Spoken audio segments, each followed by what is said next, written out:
Bonsoir à tous et bienvenue dans le journal. Voici les titres. Nous irons à la rencontre de Renaud, une victime du cancer des os. Renaud, âgé d'une trentaine d'années, traîne la maladie depuis bientôt 3 ans.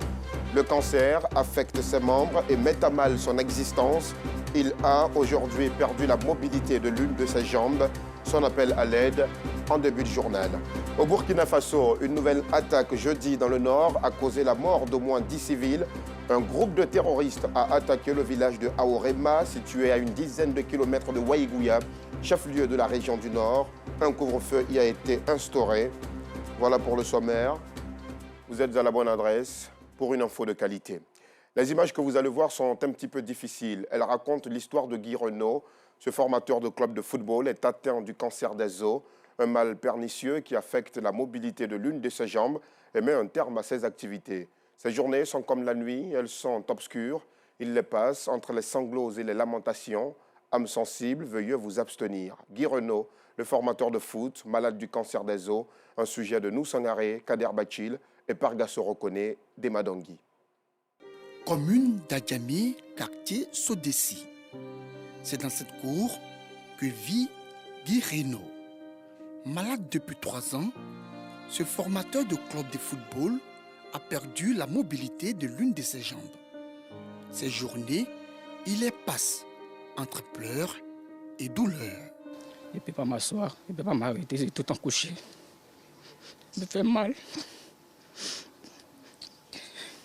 Elle est là, oui, ça, c'est même la douleur veut me tuer. Je fais qu'avaler la comprimée seulement. Tous les jours, il n'y a pas de solution. Rien, je ne peux pas faire. Mais moi, je suis dit, mais je n'arrive pas à faire. La maladie de Guy Renaud, une situation qui vit difficilement son entourage. C'est un des encadreurs de mon fils. Si rien n'est fait dans peu de temps, je ne pense pas s'il pourra s'en sortir. Dans cette situation-là, ça fait pitié même.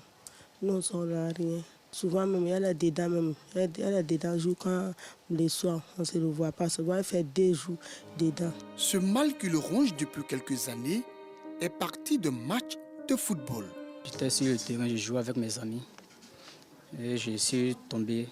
J'ai mis un peu d'eau glacée puis j'ai continué à jouer. Quand le match est fini, je suis allé à la maison. C'est 2 semaines après, je m'amusais avec un ami qui m'a tapé à l'endroit où j'étais tombé. Il a dit, ah, où tu m'as tapé là, ça me fait mal. Hein.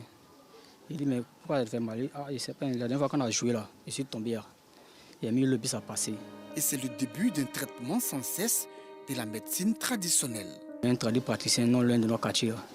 Quand on est arrivé là-bas, c'est lui là, il a dit que c'est déboîté. Attends, c'était enflé petit seulement. Il a voulu replacer, donc en replaçant la tournure de mon pied, qui m'a laissé. Je ne pouvais plus marcher. C'était enflé, donc il m'a transporté à la maison. Il a fait au moins 2 semaines à la maison. J'ai réussi à le lever encore. Il dit, ah, comme c'est la première fois qu'il a fait, peut-être la deuxième fois, ça va prendre. Il s'est répété encore une deuxième fois. Il a fait les mêmes choses. Et c'était toujours la même chose, ça s'enflait encore. Après ça, c'est parti à Tokobé chez Ishara. J'ai fait quelque chose de 1 mois et demi là-bas. Il traitait, mais ça n'allait pas. Ces traitements infructueux l'amènent à se faire suivre par la médecine moderne. Et c'est là qu'il découvre qu'il est souffrant d'un cancer des os. Un cancer qui se développe dans le nouveau tissu des os en croissance. La plupart du temps, dans la région du genou ou du bras et a tendance à se propager à d'autres parties du corps.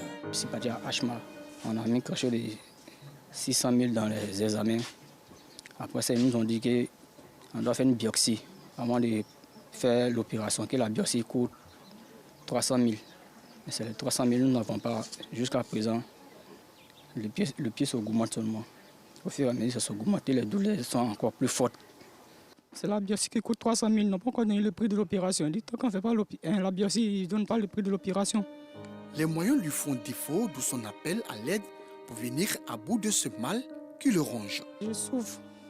Je n'ai rien, je ne peux rien faire. Aidez-moi s'il vous plaît, sinon je vais mourir. Je meurs à petit feu. Je ne sais plus quoi faire. Je perds l'usage de mes jambes. Ce formateur de club de 3e division souhaite renouer avec le terrain de football pour vivre sa passion. Très prompt rétablissement, mon très cher Guy Renaud, en espérant que votre appel à l'aide soit entendu. Au moins 15 personnes ont été tuées et plusieurs autres blessées dans la nuit du samedi 4 mars dans un accident sur l'axe Katiola-Boaké. Le lendemain, dimanche 5 mars, un autre accident s'est produit au même endroit avec plusieurs blessés, mais cette fois-ci, et fort heureusement, pas de perte en vie humaine. 2 accidents au même endroit impliquant plusieurs véhicules de transport de passagers et de marchandises, comme nous le montrent Boubacar Silla et Charles Tatou. Cette épave est bel et bien celle d'un minicar appelé Massa qui est entré en collision avec un camion de transport de marchandises stationné en pleine chaussée sur l'axe Boaké-Katiola ce week-end aux environs de 19 h. Un violent choc qui a fait une dizaine de blessés et 15 morts. Les éléments de l'Office national de protection civile ont transféré les blessés au centre hospitalier régional et les corps sans vie à la morgue de Katiola. Le lendemain, à 10 h, au même endroit, un car de transport en commun est entré également en collision avec un camion citerne. Cette scène de désolation à 14 km de la commune de Katiola interpelle plus d'un usager. Le conteneur a fait 2 jours garé là, gâté. Personne pour enlever pendant 2 jours. Alors le massacre qui venait hier de Boaké, voilà, qui est venu rentrer dedans, puisque bon, vous voyez, c'est une descente de la fermée. Voilà, les voitures qui venaient de l'autre côté là-bas, la mettaient phare si la descente. Donc le chauffeur ne voyait pas bien et la voiture n'est pas, le remorque là. Le remorque n'a pas mis de signal pour dire non, je suis garé au milieu de la route. Le massacre est venu rentrer dedans, 13 morts sur le champ. Les riverains, sous le choc, dénoncent la récurrence des accidents sur l'axe Boaké-Katiola. Chaque fois quand il y a accident, on vient sur le lieu pour venir sauver les gens. Ça nous fait mal. Parce que quand chaque fois on voit que c'est les victimes, les parents, nous-mêmes, nos parents sont dedans, chaque fois c'est de morts, vraiment ça nous décourage de faire le transport. La voie Boaké-Katiola, réhabilitée, paraît une voie accidentogène, vu le nombre d'accrochages qui y sont constatés. C'est le lieu donc d'interpeller les transporteurs et autres usagers au respect du code de la route, au civisme, à la responsabilité et à l'engagement dans la lutte contre l'insécurité sur la route. Les agents du ministère des Transports, quant à eux, continuent de s'organiser en interne. La Mutuelle Générale a tenu son assemblée générale constitutive aujourd'hui dans les locaux de l'Académie régionale des sciences et techniques de la mer. Occasion pour les travailleurs de valider les statuts et règlements qui vont régir la vie de l'organisation. Ils entendent d'ailleurs conjuguer leurs efforts et travailler à l'atteinte des objectifs. Joël Gosset. Pour ces agents du ministère des Transports, c'est l'heure de plancher sur les statuts et règlements intérieurs de la Mutuelle Générale. Ce matin, 31 directions des structures sous tutelle du ministère passent au peigne fin 80 articles. Nous avons 3 phases. La première phase a consisté à rédiger des tests que nous avons soumis à l'ensemble des directions. Nous sommes aujourd'hui à la deuxième phase qui est l'Assemblée générale constitutive. C'est donc à cette occasion-là que toutes ces directions vont venir encore une fois échanger sur les différents articles. La dernière étape, ça sera l'ouverture des candidatures et avoir un bureau exécutif avec les différents organes qui vont assurer une mission de solidarité. Pour ces représentants des structures sous tutelle du ministère des Transports, la création d'une mutuelle générale des agents relève d'une importance capitale. Quand on crée une mutuelle, il y a l'entraide, il y a la solidarité. Les deux combinés vont participer au bien-être social des agents. Or, on a remarqué que très souvent, il y a ces difficultés-là. Donc, monsieur le ministre a eu cette idée, il a mis en place et qui est pilotée par le DRH pour que l'ensemble des structures qui sont sous sa tutelle puissent en bénéficier. Nous passons la plupart de notre temps au travail. Il est important que ce temps que nous passons, nous puissions y vivre dans un environnement social qui est favorable à notre épanouissement professionnel. Donc, créer une mutuelle, ça permet, c'est un plus à notre formation professionnelle pour pouvoir mieux servir la structure dans laquelle nous sommes. La mutuelle générale des agents du ministère des Transports se veut un canal d'échange et d'entraide pour les fonctionnaires du ministère. Elle vise aussi à promouvoir leur bien-être social. À Sanguiné, une localité située aux confins de la ville de Mans, dans l'ouest du pays, c'est l'entrepreneuriat qui intéresse les jeunes. Des projets naissent à mesure que les années passent, des jeunes entrepreneurs qui peuvent compter sur le soutien de la Ligue des jeunes pour le progrès. L'organisation a formé des jeunes et financé plusieurs projets, comme nous l'explique encore une fois Joël Gosset. Après un échec scolaire cuisant, Rinaldo Deli jette son dévolu sur l'entrepreneuriat. Ce natif de Sanguiné, localité située à l'ouest de la Côte d'Ivoire, a connu des débuts assez difficiles. Difficultés qu'il a pu supporter et surmonter grâce à l'aide de la Ligue des jeunes pour le progrès, l'IGEP. J'étais élève. Après l'abandon des cours, je me débrouillais, gérais cabine. Et après ça, je me suis lancé un peu dans l'entrepreneuriat. Et aujourd'hui, grâce à Dieu et avec l'aide aussi de la Ligue des jeunes pour le progrès qui m'ont permis de m'installer. Au début, c'était un peu difficile. Dans cette localité, ils sont nombreux ces jeunes qui ont aussi bénéficié de l'apport de la LIGEP. Parmi eux, Ahmed Doumbia. Il a lui décidé de s'intéresser à l'élevage. Je viens de commencer l'élevage par la grâce de notre association qu'on appelle l'IGEP. Avant que l'IGEP vienne, je faisais le travaux champêtre. C'est ce que j'étais en train de faire. Et quand l'IGEP est venu par rapport au conseil donné des journalistes qui sont venus sur notre forum des jeunes au fois, le conseil qu'ils ont donné, on a pris ça, on est en train de faire l'élevage un peu. Et par la grâce de Dieu, on voit que ça commence à aller. Nous retrouvons les responsables et membres de la LIGEP à Saguipleu, toujours à l'ouest du pays. Ils sont en pleine réunion. Au cœur des échanges, le bilan de la Ligue, 8 mois après sa création. Nous avons commencé d'abord par le rassemblement des jeunes. Quand nous les avons rassemblés, nous avons décidé aussi de leur fournir des formations chaque fois. Nous avons trouvé 30 permis de conduire pour les jeunes. On a aussi formé les jeunes dans plusieurs domaines d'activité, ce qui va leur permettre d'abord de se prendre en charge. Selon les responsables de la LIGEP, plusieurs perspectives et projets sont en vue les années à venir. D'abord, on va encore trouver 30 autres permis de conduire pour la jeunesse de notre localité, de cette association. On va réaliser des projets dans le domaine de l'agriculture. Nous avons des projets déjà montés, des projets qui d'autres ont un coût un peu plus de 3 millions. Au sorti de cette rencontre, les jeunes se disent conscients quant à leur avenir dans l'entrepreneuriat. Quand la jeunesse est unie, ils sont ensemble, ils peuvent au moins faire quelque chose à la société. S'il y a eu des idées, vraiment que la jeunesse au moins s'associe ensemble, travailler ensemble, c'est bon. Aujourd'hui, on peut faire des champs de maïs, n'est-ce pas? Et aller revendre ou même faire aussi des élevages, des volailles. Moi, je vois que vraiment, ça va aider la jeunesse. La Ligue des jeunes pour le progrès, l'IGEP, a pour objectif de contribuer à l'autonomisation financière de la jeunesse de Sanguiné, et ce, en vue de participer au développement socio-économique de la Côte d'Ivoire. À Thiébissou, dans le centre du pays, 6 étudiants en théologie de l'université appliquée des ministres de l'Évangile des Nations ont reçu leur parchemin de fin de formation après 2 années d'apprentissage. Anicette Colomb-Blessing, Maïssa Kougaï. Kofika 25.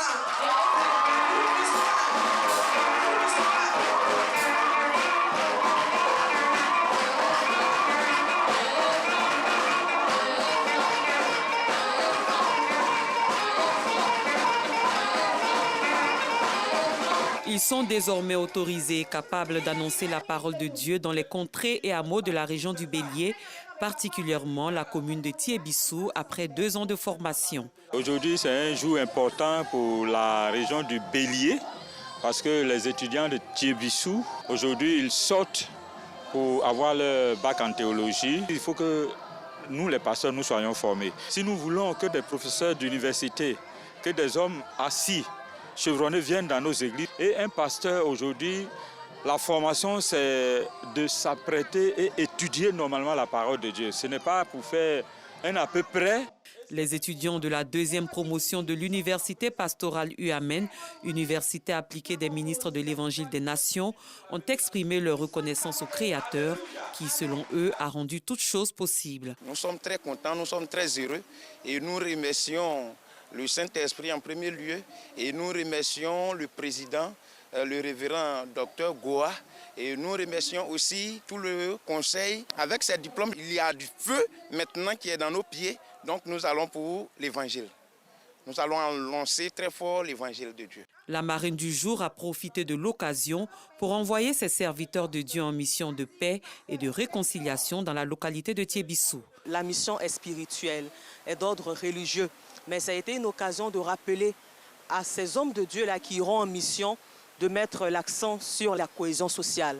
Cette cérémonie a été aussi marquée par la remise du prix d'excellence à 8 serviteurs de Dieu pour leur abnégation au travail et surtout pour les actions de cohésion menées au cours de leurs différentes missions. L'Université appliquée des ministres de l'Évangile des Nations UAMEN est représentée partout en Côte d'Ivoire. Nous l'avons appris aujourd'hui, le patriarche Abdoulaye Diallo est décédé ce lundi 6 mars 2023 à 95 ans. L'ancien maire de Djekanou et cadre du PDCI-RDA était un fidèle compagnon du père de la nation, le président Félix Houphouët-Boigny. Le président Alassane Ouattara a salué sur son compte Twitter la mémoire d'un grand serviteur de l'État. Une nouvelle attaque jeudi dans le nord du Burkina Faso a causé la mort d'au moins 10 civils. Un groupe de terroristes a attaqué le village d'Aorema, situé à une dizaine de kilomètres de Waïgouya, chef-lieu de la région du Nord. Un couvre-feu a été instauré dans la localité. Et puis, dans l'actualité sportive, le taekwondoïste ivoirien Cissé Cheikh Salah a remporté hier la médaille d'or à l'Open international de Bulgarie. Il s'agit là de sa 3e médaille.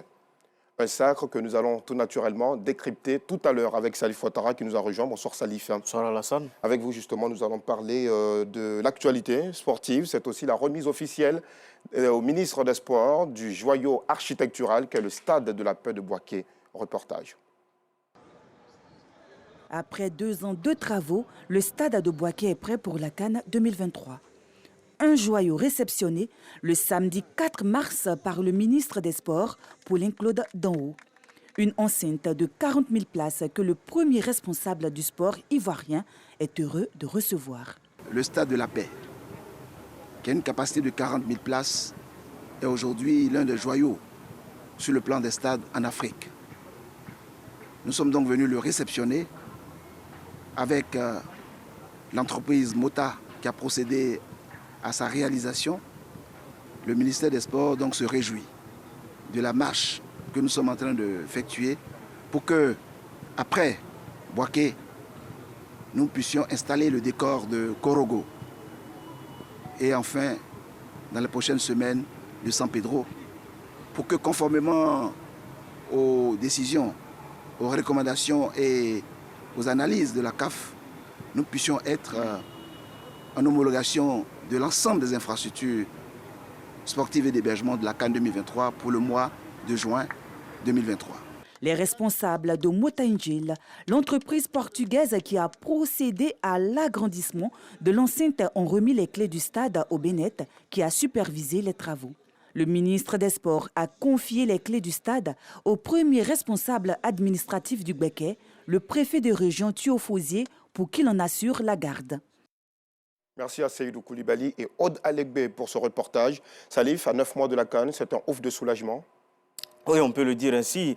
Ce stade était attendu. Vous savez que Bouaké, c'est l'une des grandes villes de la Côte d'Ivoire qui va donc abriter l'une des poules de cette compétition. Avoir déjà ce stade, pouvoir évaluer tout ce qu'il y a comme technique, logistique et sécurité, c'est déjà bon pour les techniciens ivoiriens du COCAN, du ministère des Sports et de toutes les autres institutions et ministères qui sont rattachés à cette compétition. Ils auront le temps largement de pouvoir statuer et voir ce qu'il y a lieu de faire pour que tout soit dans les normes professionnelles. Très bien. Que dire de Cissé Cheikh Salah qui a glané sa 3e médaille d'or depuis le début de l'année?